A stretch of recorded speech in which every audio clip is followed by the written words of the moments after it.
will, but dude, I'm a mom. Like, the earlier you put me on the card, the better.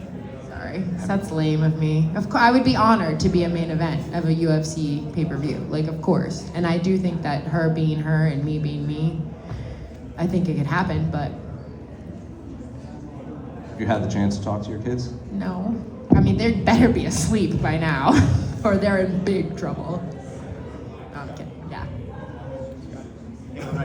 Yeah. Kayla, so when Amanda comes into the cage, the first thing you guys do is hug. Yeah. You know, like, have you seen her really since kind of the gym dissipated, or like? No, I haven't seen her since.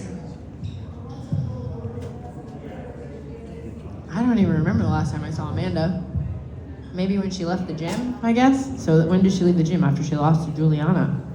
Yeah, it's been a long time. Did you thought about, like, maybe when you guys did see each other? Because obviously you envisioned that you'd be fighting one another at some point. Think about, like, how you might react when you saw her. Did you surprise yourself at all? Or? No, yeah. Yeah, I think I'm a lot tougher in my head than in person. Like, yeah, I mean, not that I would say, I don't know. I just want to fight her, so I don't care. It's no bad blood. She did, yeah, we hugged and then we faced off, dude, because we about to fight. Everything I've ever wanted is happening.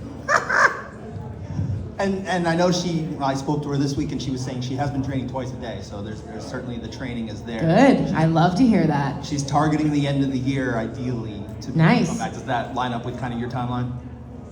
I'll be ready. Thank you. Couple questions, more on the lighthearted side. I love that. Start off with, which is harder, the Emus or the ATT Fantasy Football League? Oh, shit. Well, I did win the ATC Fantasy Football League the first year I was in it, didn't I, Daniel? Tell them. Yeah, I remember that, but it's hard Okay, I to didn't win it repeat. this year, though, I'll tell you. It's hard to repeat. To be honest with you, it's because I have a life, and all of those guys don't, okay? I have young kids, I have a blossoming career, I have emus. These guys just sit on their computers all day and look at grown men in tights. It's unbelievable. He's not ashamed. All right, well, shots fired on that. Second question is, you worked really hard chaining different takedowns. The first one came a little easy in the first round. Second round, you had to go back and forth a few which ways. Was there one that you kept looking for or thought was going to be better? No, I was just kind of just surfing, you know, just trying to see what was open and keep moving around, stay busy enough that they didn't think that I was trying to stall. But really, when I'm on the cage, I'm just trying to see what's there, what's possible. And in the first, when you did get up kick, were you purposely trying to make sure your knee was on the ground when you postured, or was that just a happy accident? I have no idea. I'm not second by second. I mean, usually I keep my knees on the ground unless I'm like gonna throw their legs by and smash them in the face. So I think my knees were probably down because I usually keep them down. Kayla, right over here. You made this happen in very quick time in the UFC. I know it's been a long time coming for you in a lifetime worth of work, but 3 fights into the UFC is very, very respectable. How does it feel kind of making it happen so quick?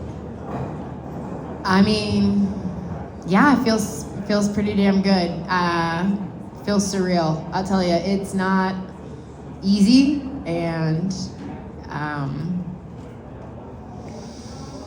yeah, everything, usually all the good things worth having are not easy to attain. So although it has only been 3 fights, there's a lot that goes into those 3 fights, those 3 camps, even, again, like you said, the lifetime before it, to get to this moment. I've had a lot of help. It takes a village. I have a lot of people to be sending thank yous to, and this belt, a piece of it belongs to each and every one of them. So I'm just eternally grateful, and I'm blessed. I get to live my dreams out loud and chase them and teach my children that, you know, this is how you live your life on fire. I know you've walked into your gym with a championship belt before, but this one has to be a little bit more special. When you bring this belt to ATT for the first time, how do you expect that to go? Man, that's probably one of the things I'm looking forward to most is just seeing my teammates, all of the coaches, all of the people who pour in to me and to this dream and who have helped make American Top Team probably the most dominant gym that this sport has seen ever. I'm just honored to be a part of it and to be the team captain of it and to bring home some more hardware. Absolutely. Thank you. Kayla over here. Yeah. I know obviously a lot in this build-up is going to be made about your past training with Amanda. I guess it's been years, but how much do you feel like you can take out of what you did with her and working with her, but also your team too, because they obviously were on the other side of the equation with her. Is that something that you feel like you already kind of have a blueprint for? Yeah, I mean, a fight's a fight, you know? Like, we're probably two very different people from who we were when we trained. I know I am a completely different person and fighter. I know my coaches have a lot of insight. They've all trained with her for years. But I'm not gonna focus, I'm gonna focus on me. You know, I'm gonna go out there and instill my will 1 round at a time, 1 minute at a time, 1 exchange at a time, 1 breath at a time. Thanks. John over here from Tunnel Vision Sports. Prior to the fight, many had concerns with the rehydration and cut. However, due to the fight, it didn't seem to, cause any issues. That being said, what does it say about you just overall as a fighter, and what message does that send to any of the doubters? Well, I think it says a lot more about my faith and my team than it says about me. I'm strong, but I'm not very strong by myself. So, I talk about it a lot. But that last pound, and specifically this time, the last 2 pounds, that was God, and that was the team that He's put around me. That was all of my coaches keeping me positive, like encouraging me. My weight cut specialist, Eric Pena, I really wanted to give up, and I didn't. I was like, what the hell am I doing? So, God and my team and Him putting them in my life is what I attribute that to. And I don't know, man. I guess I'm just built different, I guess, when it comes to all the other stuff. Everyone always thinks I'm a cheater or whatever. It's such an honor for me because I work really hard to be where I'm at and to be who I am. So I'm grateful for the doubters and the haters because that means they're watching. Just one last one, because you haven't been asked yet, and I know it's been asked a million times before you achieve this. What is more difficult, winning an Olympic gold medal or a UFC title? And now that you have this, dude, I thought I was gonna get away. Come on. Oh man.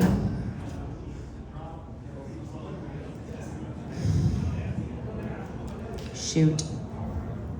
This is a very bad spot for me because if I say it's harder to be a UFC champion, then all of the judo people will be mad at me. And if I say it's harder to be an Olympic champion, then all of the UFC people, they're both very special. This is like picking a favorite child. I don't have any favorite children, all right? I love them both.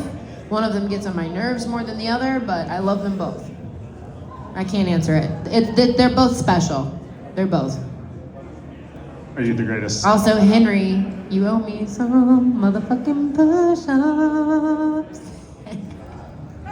Kayla, right over here. Yeah. You had a beautiful moment with Mike Brown right after the submission. You guys had a really nice hug. Just kind of what was said in that brief moment, if anything, and just how did it feel? Dude, I just don't having even that know. moment? And Mike Brown's not even a hugger, He's he's not even a hugger, but I'm just like, we did it! That changes What did for we UFC say? I don't champions. even remember. We just were like, we did it. I don't know. We did it.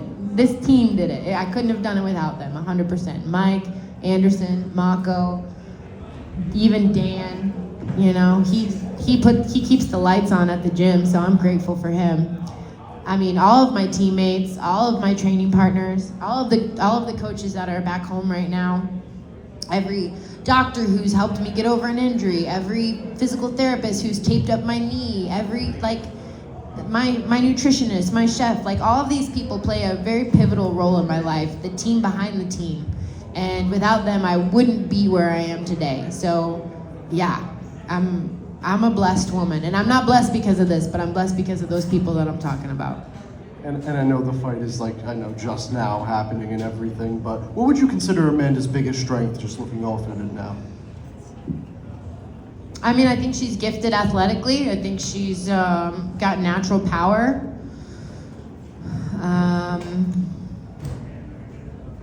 Yeah, she's the greatest. She's the greatest. She's decent everywhere.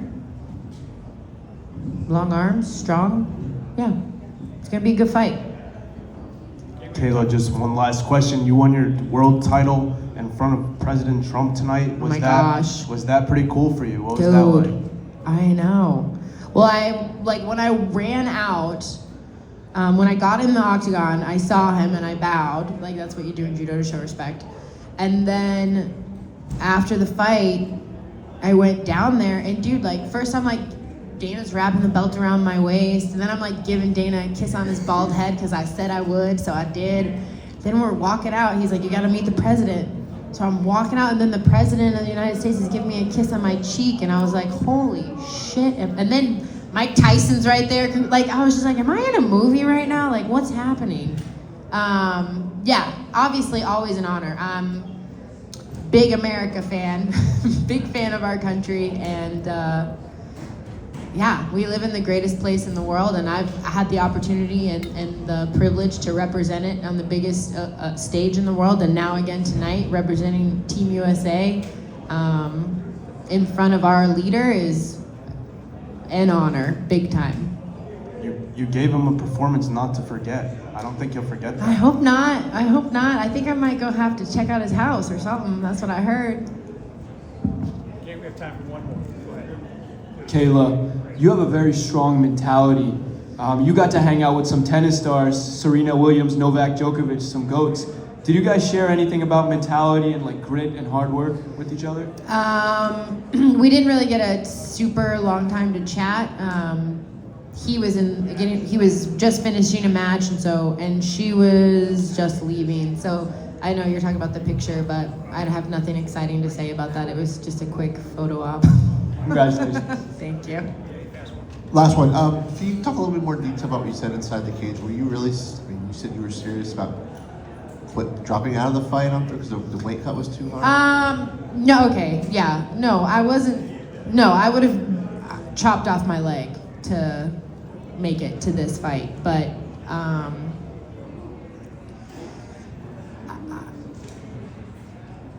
there are moments in your life where you have a choice, right? You have a choice to say I quit, or you have a choice to dig in your heels. And Thursday night was definitely one of those moments for me where I wanted to be like anywhere else on earth than in that sauna, you know? I'm not gonna sugarcoat it. It sucks ass. If anyone, it's not pretty, but it's in those moments when your true character comes out and you're forged, and I've been forged in the fire, literally. I think that Dan and I were joking about it, like, I might be unbreakable. Like, you can't kill me. I'm kind of like a cockroach, you know? It's just you can't get rid of me. And again, I give all of that to God. He's made me a hell of a weapon. Thank you guys so much.